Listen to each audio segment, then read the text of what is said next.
আমার বিছানায় মাঝরাত্রির ঢেউ লাগলে আমি বেহুলাকে ডাকি, ও বেহুলা, তোমাকে বলবার কিছু কথা আছে আমার, শোনো। লোহার বাসর ঘর থেকে সাপে কাটা লক্ষিন্দরকে নিয়ে তুমি গেলে জলে ভাসিয়ে দিতে। তাই তো বিধান। তুমি জলে ভাসালে ঠিকই, কিন্তু একলা ভেসে যেতে দিলে না, তুমিও ভাসলে তার সঙ্গে। সেটা আশ্চর্যের নয়। তুমি যে ভীষণ ভালোবাসো তাকে, আর তোমার ভালোবাসার তেজ ছিল দুর্দান্ত। তুমি সমস্ত বিঘ্ন বিপদ তুচ্ছ করে সমুদ্র পাড়ি দিয়ে হাজির হলে দেবতাদের আড্ডায়।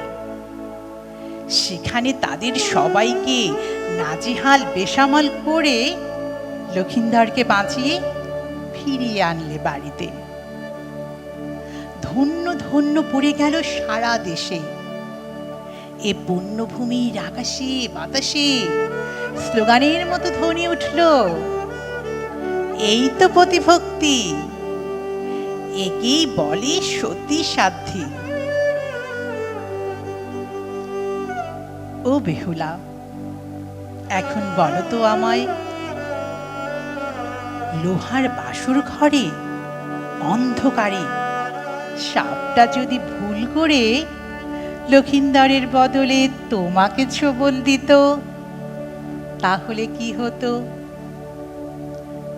বেহুলা কিছুই বলে না, মুখ নিচু করে চুপ।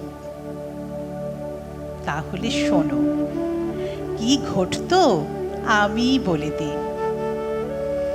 লক্ষিন্দর যত্ন করে তোমাকে বয়ে নিয়ে যেত, যত্ন করে কলার ভেলায় তোমাকে শুইয়ে ভাসিয়ে দিত ভেলা।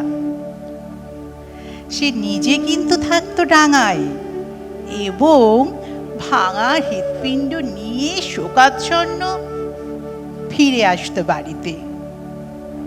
তোমার বিরহে সে দিন রাত ঠিক ঠিক ঠিক ঠিক আগুনে পুড়ত, দাঁতে দাঁত চেপে কোনো রকমে টিকে থাকা।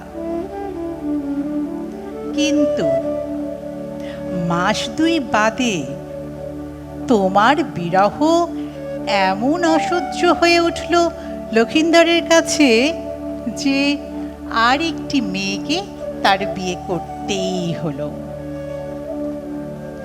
অবশ্যই তোমার মতো অপরূপ সুন্দরী সে নয়, কিন্তু তাতে কি আর এমন অসুবিধে?